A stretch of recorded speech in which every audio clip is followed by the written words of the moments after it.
तो कहीं ना कहीं होमवर्क करने की जरूरत है और अपने आप को तैयार करना होगा भारतीय कंडीशंस के हिसाब से। मुझे लग नहीं रहा कि अभी तक ऑस्ट्रेलिया बल्लेबाज जो है लगभग 1 महीने से ज्यादा का समय हो गया है भारतीय परिस्थितियों को भांप पाए अच्छी तरीके से। भारतीय परिस्थिति में जो बल्लेबाज सबसे कम खेला है वही उसी बल्लेबाज ने सबसे ज्यादा रन बनाए। बिल्कुल हाँ, ये देखिए वो कभी भी अभी तक जितने भी आईपीएल के जितने भी सीजन खेले गए हैं उन सीजन में कभी भी मिचेल मार्श जो है वो सारे मैच नहीं खेल पाए, लेकिन जब वो ऑस्ट्रेलिया की जर्सी में दिखाई देते हैं तो देखिए क्या हाल करते हैं भारतीय गेंदबाजों। और कल जब वो बल्लेबाजी कर रहे थे ऐसा लग ही नहीं रहा था कि ऐसी पिच ऐसी हरकत कर रही है गेंदबाजों के लिए। बल्लेबाजों को देखिए और मिशेल मार्श को देखिए, पूरा एक तरीके से ऐसा लग रहा है वो खेले पाकिस्तान की पाटा पिच पर, वो खेले सिडनी की तेजी।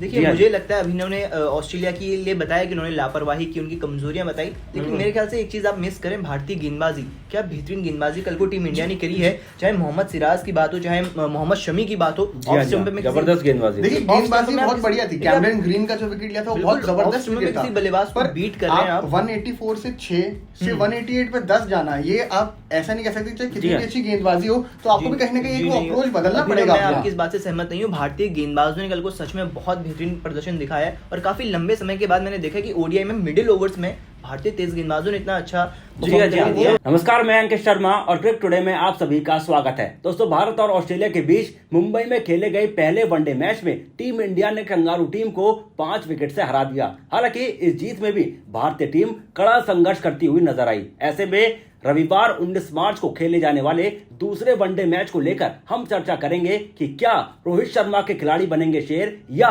कंगारुओं के सामने होंगे ढेर। तो इस विषय पर चर्चा करने के लिए मेरे साथ मेरे दोनों साथी राहुल और अभिनव मौजूद हैं, जिनके साथ हम चर्चा करेंगे। सबसे पहले राहुल, सवाल मेरा आपसे है कि एक कड़े संघर्ष के बाद जो है टीम इंडिया ने जीत हासिल की, तो दूसरे मैच को लेकर क्या आसार नजर आ रहे हैं? क्या इसी प्रकार का संघर्ष देखने को मिलेगा या नतीजा भी कुछ अलग हो सकता है? देखिए मेरे ख्याल से कहीं ना कहीं ये मुकाबला भी टीम इंडिया के हक में ही रहने वाला है। इस जो पहला मैच था इसमें भी टीम इंडिया ने गेंदबाजी में अगर बात करें तो काफी बढ़िया प्रदर्शन दिखाया था और बल्लेबाजी में कहीं ना कहीं थोड़ी सी चूक हुई थी, लेकिन उसको रिकवर कर लिया गया केएल राहुल और रविंद्र जडेजा की मदद से।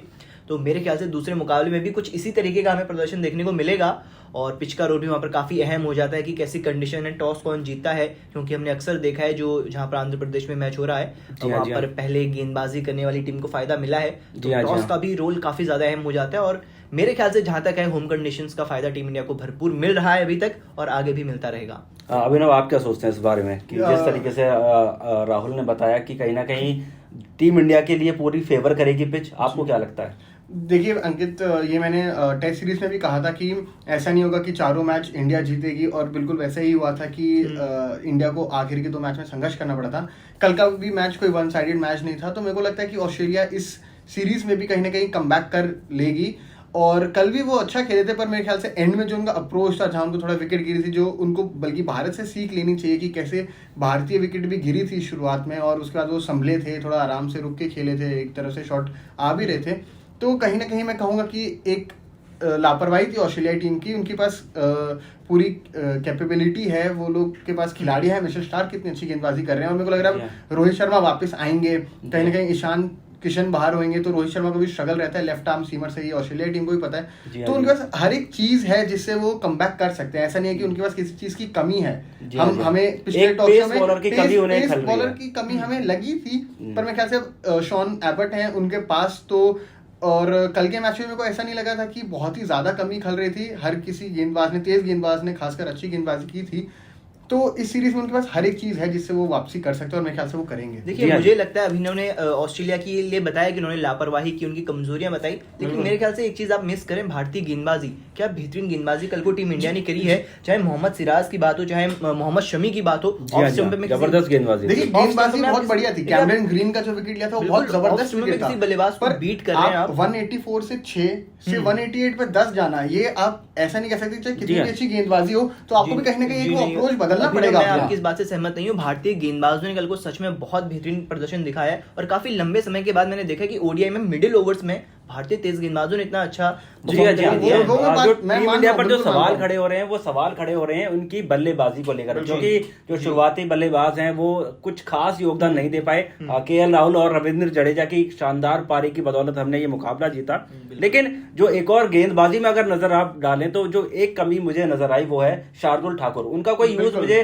खास इस टीम में नजर नहीं आ रहा है, क्योंकि आप अगर टीम कॉम्बिनेशन पर नजर डालें तो हम 4 सीमर्स के साथ खेल रहे हैं, जिसमें हार्दिक पांड्या हैं, शार्दुल ठाकुर हैं, मोहम्मद शमी है, मोहम्मद सिराज है। तो इतने सारे सीमर्स की इस टीम को जरूरत शायद है ही नहीं। और जहां तक शार्दुल ठाकुर को खिलाया गया है, वहां पर अगर आप वॉशिंगटन सुंदर, युजवेंद्र चहल या अक्षर पटेल में से किसी को मौका देते तो शायद कहीं ना कहीं ये भारतीय टीम को और लाभ मिल सकता है इसका आने वाले वर्ल्ड कप को देखते हुए। युजवेंद्र चहल तो नहीं कहूंगा, लेकिन अक्षर पटेल और वॉशिंगटन सुंदर में से इन दोनों में से किसी को मौका खेलना चाहिए, क्योंकि कभी बार क्या होता है, जैसे कल भी हुआ था, हो सकता है हम और भी एक मुश्किल सिचुएशन में फंस जाते हैं कल में, तो हमें कहीं ना कहीं वो अतिरिक्त बल्लेबाज और जो 5 ओवर 7 ओवर, मैं ये नहीं कह रहा कि वो 10 ओवर उनसे करवाएं, पर गेंदबाजी में भी उतना योगदान दे पाए और जितना बल्लेबाजी में। शार्दुल ठाकुर से मेरे को वो उम्मीद नहीं है। गेंदबाजी ना हम बल्लेबाजी में बिल्कुल उम्मीद नहीं कर सकते और ना ही गेंदबाजी में। कल जैसे इसका मैं जिक्र करूं तो कल हम जब मैच देख भी रहे थे तो उनकी एक गेंद पे मतलब बैठ के उन्होंने शॉट खेला था, तो अब आप देख लीजिए क्या तो उनकी तेज गेंदबाजी का प्रमाण है। और पूरे मैच में सिर्फ वो 2 ही ओवर डाल पाए, तो कहीं ना कहीं टीम इंडिया भी समझ रही है कि उन्हें एक पार्ट टाइम गेंदबाज की भूमिका दे रही है, लेकिन ऐसे में हमें जेन्युइन जो गेंदबाजी क्रम है वो चुनना होगा, जैसे कि वॉशिंगटन सुंदर हैं, युजवेंद्र चहल है या अक्षर पटेल है, जिससे कि टीम बैलेंस नजर आए। क्योंकि पेस बॉलर की भूमिका जो है वो कहीं ना कहीं हार्दिक पांड्या भी निभा रहे हैं, तो ये कमी शायद रोहित शर्मा अपनी कप्तानी में पूरा करेंगे, क्योंकि हार्दिक पांड्या जो है वो अग्रेसिव कप्तानी के लिए जाने जाते हैं, लेकिन रोहित शर्मा जो है वो थोड़ी डिफेंसिव अप्रोच से चलते हैं, तो हो सकता है कि वो एक स्पिनर गेंदबाज को मौका दें अगले मुकाबले में।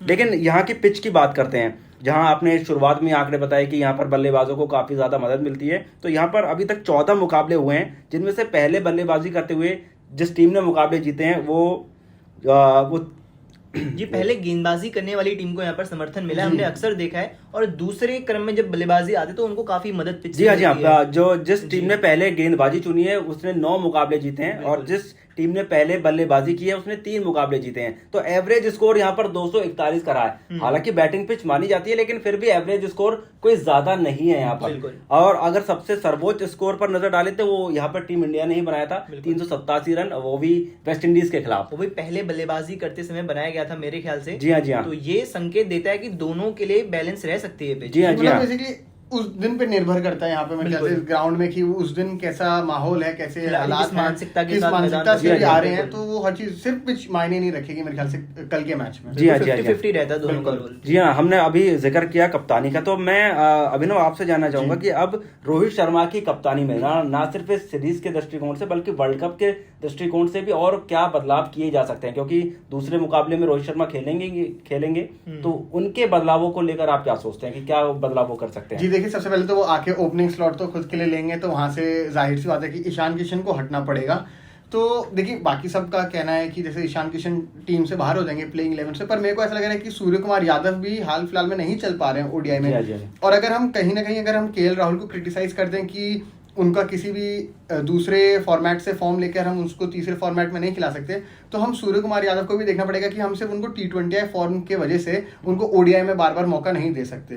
तो कहीं ना कहीं ईशान किशन उन्होंने दोहरा शतक बनाया है ओडीआई में, ये बात जरूर है कि उसके बाद वो खासा चले नहीं है, पर अगर हम तुलना करें उनकी सूर्य कुमार यादव से तो जाहिर सी बात है कि ईशान किशन को ज्यादा मौके मिलने चाहिए सूर्य कुमार से, और उनको मिडिल ऑर्डर में आना चाहिए मेरे ख्याल से। जहां तक इस बारे में रोहित शर्मा से भी यह सवाल एक बार पूछा गया था कि ईशान किशन को आप किस तरीके से देखते हैं, तो उनका नजरिया साफ तौर पर यही था कि वो एक सलामी बल्लेबाज के रूप में ही, वर्ल्ड कप हो या सीरीज हो, तो सलामी बल्लेबाज के रूप में ही वो नजर आएंगे। अगर कोई खिलाड़ी इंजर्ड होता है, मान लीजिए शुभमन गिल इंजर्ड होते हैं या रोहित शर्मा खुद इंजर्ड होते हैं, तो उन्हें सलामी बल्लेबाज का स्लॉट ही दिया जाएगा। पर मेरे ख्याल से नजरिए थोड़े बदलते हैं अंकित भाई। जी हम नजरिए बदलते हैं, लेकिन रोहित शर्मा की अप्रोच किस टाइम पर कैसे बदलेगी वो आने वाला वक्त बताएगा। उन्होंने हाल ही में ये इंदौर टेस्ट के बाद केएल राहुल के लिए भी बोला था कि हम बिल्कुल श्योर हैं कि हमारी टीम क्या है, पर उनका फॉर्म देखते हुए केएल राहुल को भी बाहर करना पड़ा था।